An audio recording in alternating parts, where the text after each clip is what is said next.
This is the Investor Connect podcast program. I'm Hall T. Martin. I'm the host of this show in which we interview angel investors, venture capital, family offices, private equity, and many other investors for early stage and growth companies. I hope you enjoy this episode.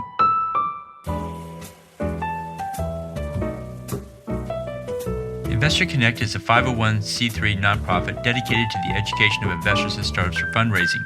Please consider donating $100 to the program to help others in their investor and entrepreneur journey. You can find the donate button on the investorconnect.org website.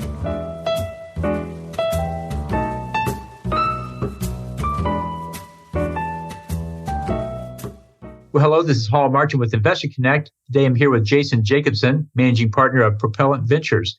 Propellant Ventures is a seed-stage venture capital fund that invests in the growth of Chicago and the greater Midwest. Jason, thank you for joining us. Glad to be here, Hall. Thank you for having me. Great. So where are you calling from today? The Chicago area. Great. And so tell us more about your background. What did you do before Propellant Ventures? Happy to. So over the last 20 years or so, I've been active on the front line supporting entrepreneurs and investors in the Chicago area.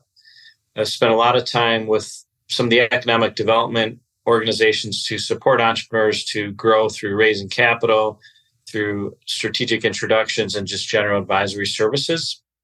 And immediately prior to Propellant Ventures, I was involved in a venture capital fund called Bascom Ventures, which is focused on investing in companies led by University of Wisconsin alumni. And at the same time, I also run the Chicago chapter of the Founder Institute, which is the world's largest pre-seed technology accelerator. I've been doing that for 11 years. So I've done many other things, but those are two of the more recent activities I've done before launching Propellant Ventures. Well, that's great. So one of the areas that has come up recently is the future of work. And as we come out of the pandemic and go back to business as usual, it's not business as usual. Work has changed quite a bit. And just wanted to learn more about, the startups that are in the future of work category. Can you tell us more about starting a business in the area of future work? Yeah, as we all know, with the pandemic, that caused a lot more remote work and really accelerated the adoption of flexible schedules and companies allowing employees to work in the office, work at home, or work wherever they want to work. And so that tools like Zoom and other platforms really became more mainstream. And so, we invested in a company that is in the future workspace, and it's a avatar-based environment. So we started doing events on their platform, monthly events, before anyone was doing in-person events. So you control the environment, you customize your avatar, and you walk around and you engage with people. We had startup events on there where founders could meet investors, meet other founders, meet people in the community. And so platforms like that are here to stay.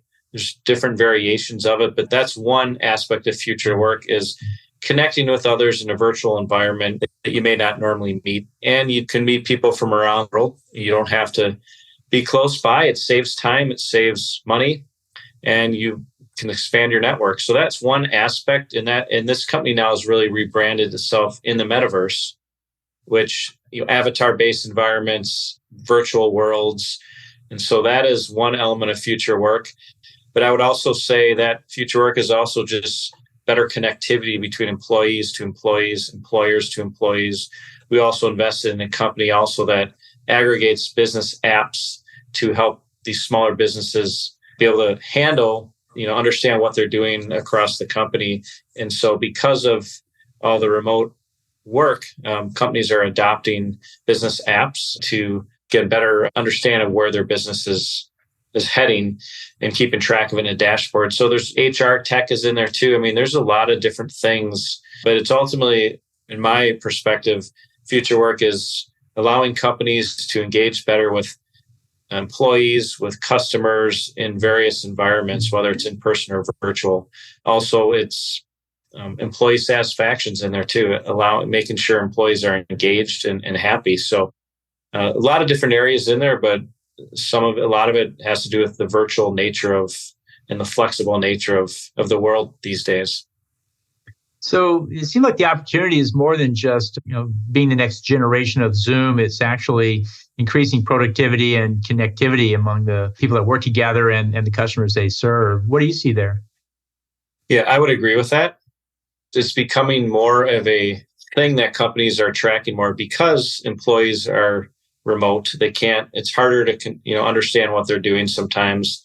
It's harder to sometimes get them engaged. And so absolutely productivity do workers do better at home, at the office? I mean, there's mixed surveys on that, but it's really, it's allowing all that to work more seamlessly than previously. Employers have, depending on the size of the company, have tracked these things for years, but now that there's more remote work, there's a lot more connectivity that needs to happen. And a lot of these, especially these larger companies that typically have not allowed much flexible work, they have to now because employees are demanding it and they're going to lose talent. I'd say the startups of the world most of them have always had remote work because they can't always afford paying for an office.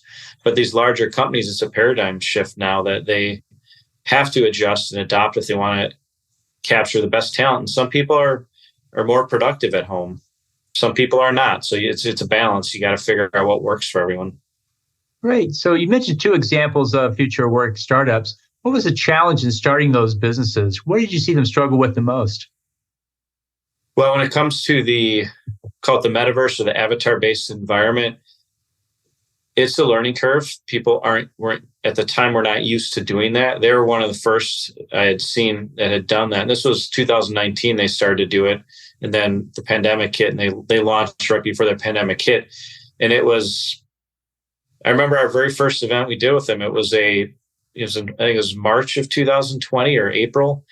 And they were new in the market. And we had so many people come on at the same time that they couldn't handle the load. It crashed the system. And so part of it was underestimating the demand for it at the time, and understanding the product market fit. I mean, they've since figured that out. And coincidentally, a lot of the crypto market has gravitated towards what they're doing.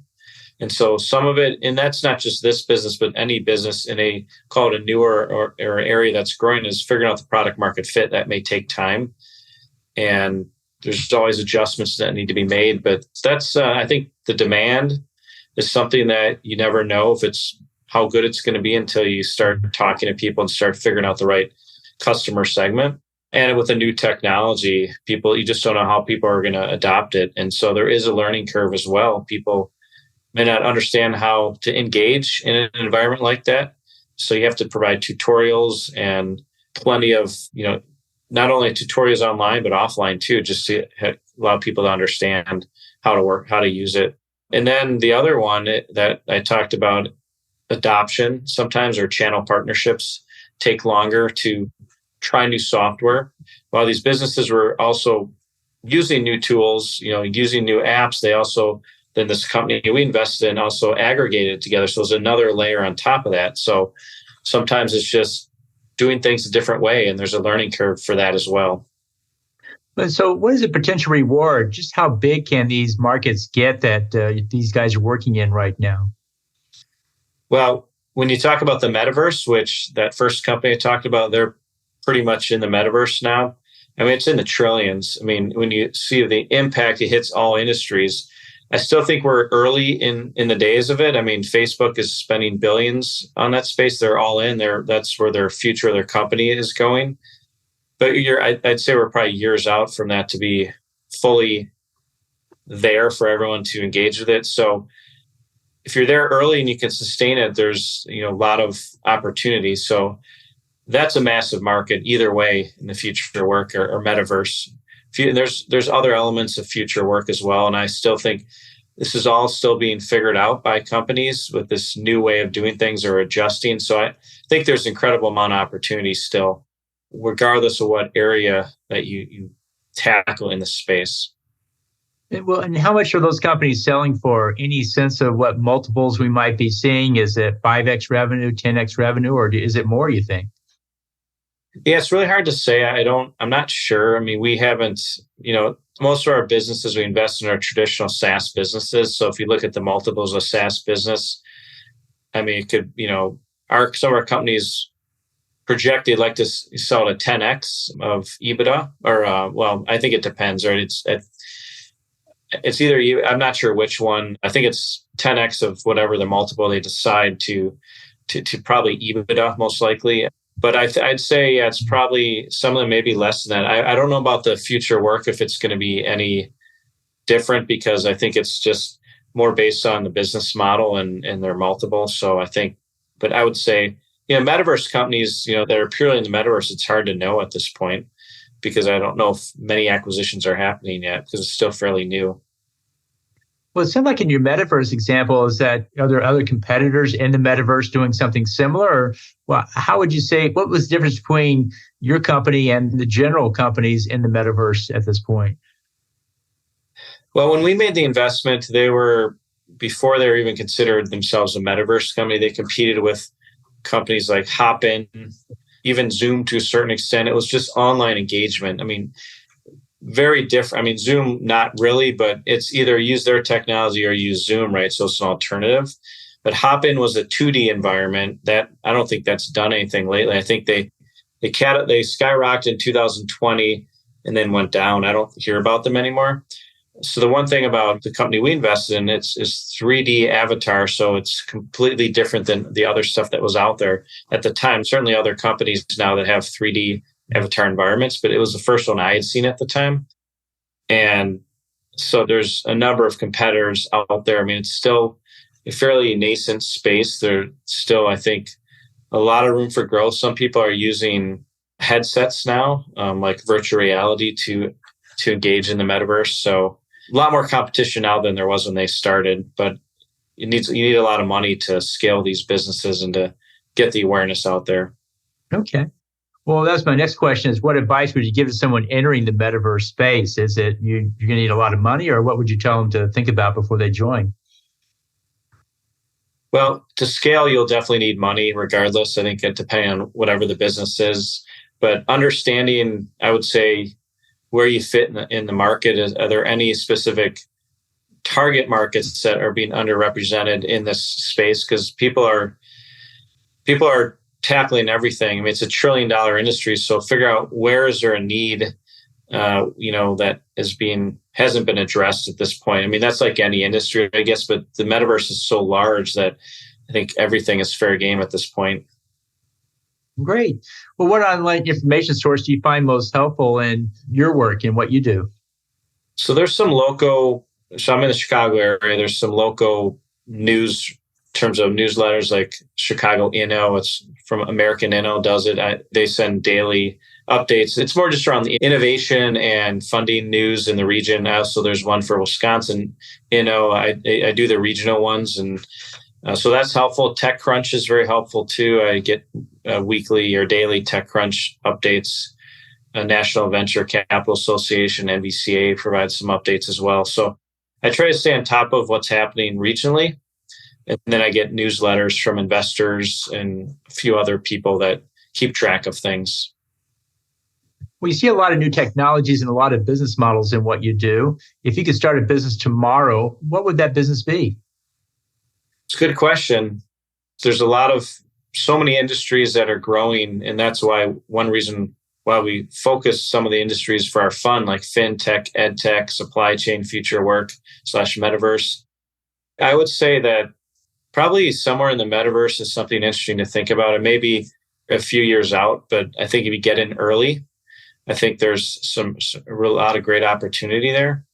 When you're talking about tech, I mean, there's non-tech businesses that are popular as well right now with some of the therapeutic drugs out there. I mean, that's a huge space right now, like, not cannabis, but other ones like mushrooms and LSD. I mean, that's a huge market that's only going to grow, but we're not focused on that. So, but that's something I would look in if someone's looking to start something in the healthcare space, because there's a ton of growth for the therapy side of that.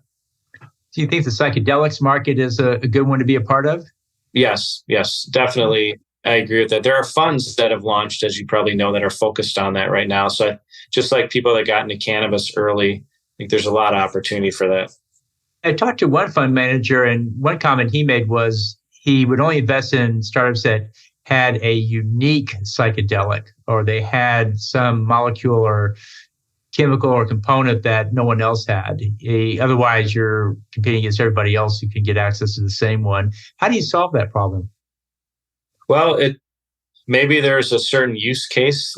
I think someone starts with therapy. I think trying to I know that once they can control certain elements, it'll become consumer ready.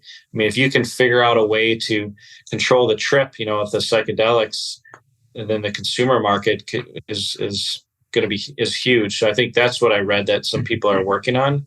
That it starts with therapy, and then consumers can start getting access to it at some point. So yeah, if you can figure that stuff out, or different delivery, different way to deliver it. But yeah, I don't know enough about the space to know all the nuances, but I've read about it, and it's a growing area. I know that. Great. Well, you've been running your fund for a while now. What is one thing about your fund that you didn't expect? Well, did not expect the market was going to. I think like a lot of us, the last 2.5 years, you got pandemic and then the market uncertainty this year. So wasn't expecting that. But the great thing is, we adjusted, adopted, and we've made investments along the way in some of the industries that we believe are continuing to grow in the Midwest. So, everything takes longer than you expect. And whether you're a startup tech business or a fund, it all takes longer.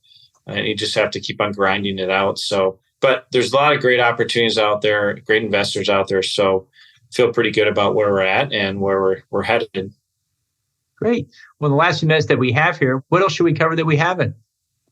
I would say that innovation is always there, especially during times of uncertainty. So some of the best companies are built during down markets. So if we are truly headed into a big recession, some of the best times to start companies. So there's still plenty of opportunities for entrepreneurs and for investors, regardless of what's happening out there in the public markets. And as you probably know, venture does not mirror the public market, so it's a longer term hold. So should not be a factor in investing or creating companies. Well, that's good advice. So how best for listeners to get back in touch with you? Happy to talk to anyone. You can email me at jason@propellant.vc. That's propellant.vc. Or you can connect with me on LinkedIn or look at our website as well. So great. We'll include those in the show notes. I want to thank you for joining us today and hope to have you back for a follow-up soon.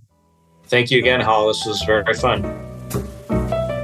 Investor Connect helps investors interested in startup funding. In this podcast series, experienced investors share their experience and advice.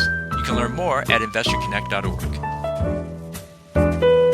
Hall T. Martin is the director of Investor Connect, which is a 501c3 nonprofit dedicated to the education of investors for early-stage funding. All opinions expressed by Hall and podcast guests are solely their own opinions and do not reflect the opinion of Investor Connect.